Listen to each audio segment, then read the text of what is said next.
हिंदू धर्म के अनुसार सोमवार के दिन भगवान शिव की पूजा की जाती है। जो व्यक्ति सोमवार के दिन भगवान शिव की पूजा करते हैं उन्हें मनोवांछित फल अवश्य मिलता है। किसी नगर में एक साहूकार रहता था। उसके घर में धन की कोई कमी नहीं थी, लेकिन उसकी कोई संतान नहीं थी, जिस वजह से वह बेहद दुखी था।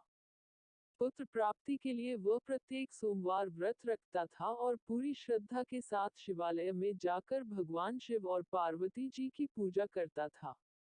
उसकी भक्ति देखकर मां पार्वती प्रसन्न हो गई और भगवान शिव से उस साहूकार की मनोकामना पूर्ण करने का निवेदन किया। पार्वती जी की इच्छा सुनकर भगवान शिव ने कहा कि, हे पार्वती, इस संसार में हर प्राणी को उसके कर्मों के अनुसार फल मिलता है और जिसके भाग्य में जो हो उसे भोगना ही पड़ता है।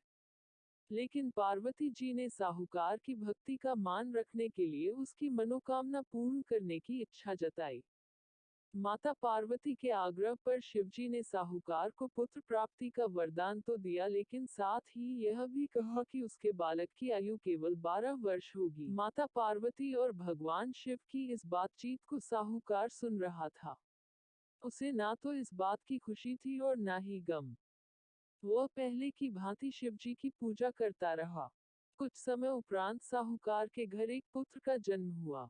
जब वह बालक 11 वर्ष का हुआ तो उसे पढ़ने के लिए काशी भेज दिया गया। साहूकार ने पुत्र के मामा को बुलाकर उसे बहुत सारा धन दिया और कहा कि तुम इस बालक को काशी विद्या प्राप्ति के लिए ले जाओ और मार्ग में यज्ञ कराओ। जहां भी यज्ञ कराओ वहीं पर ब्राह्मणों को भोजन कराते और दक्षिणा देते हुए जाना। दोनों मामा भांजे इसी तरह ही यज्ञ कराते और ब्राह्मणों को दान दक्षिणा देते काशी की ओर चल पड़े। रास्ते में एक नगर पड़ा जहां नगर के राजा की कन्या का विवाह था। लेकिन जिस राजकुमार से उसका विवाह होने वाला था वह एक आंख से काना था। राजकुमार के पिता ने अपने पुत्र के काना होने की बात को छुपाने के लिए एक चाल सोची। साहूकार के पुत्र को देखकर उसके मन में एक विचार आया। उसने सोचा क्यों न इस लड़के को दूल्हा बनाकर राजकुमारी से विवाह करा दूं। विवाह के बाद इसको धन देकर विदा कर दूंगा और राजकुमारी को अपने नगर ले जाऊंगा। लड़के को दूल्हे का वस्त्र पहनाकर राजकुमारी से विवाह कर दिया गया। लेकिन साहूकार का पुत्र एक ईमानदार शख्स था। उसे यह बात न्यायसंगत नहीं लगी। उसने अवसर पाकर राजकुमारी की चुन्नी के पल्ले पर लिखा कि तुम्हारा विवाह मेरे साथ हुआ है, लेकिन जिस राजकुमार के संग तुम्हें भेजा जाएगा वह एक आंख से काना है। मैं तो काशी पढ़ने जा रहा हूँ। जब राजकुमारी ने चुन्नी पर लिखी बातें पढ़ी तो उसने अपने माता पिता को यह बात बताई। राजा ने अपनी पुत्री को विदा नहीं किया, जिससे बारात वापस चली गई।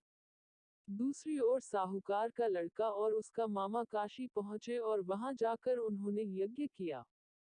जिस दिन लड़के की आयु 12 साल की हुई उसी दिन यज्ञ रखा गया। लड़के ने अपने मामा से कहा कि मेरी तबीयत कुछ ठीक नहीं है। मामा ने कहा कि तुम अंदर जाकर सो जाओ। शिवजी के वरदानुसार कुछ ही क्षणों में उस बालक के प्राण निकल गए। मृत भांजे को देख उसके मामा ने विलाप शुरू किया। संयोगवश उसी समय शिवजी और माता पार्वती उधर से जा रहे थे। पार्वती ने भगवान से कहा, प्राणनाथ, मुझे इसके रोने की स्वर सहन नहीं हो रहा। आप इस व्यक्ति के कष्ट को अवश्य दूर करें। जब शिवजी मृत बालक के समीप गए तो वह बोले कि यह उसी साहूकार का पुत्र है, जिसे मैंने 12 वर्ष की आयु का वरदान दिया।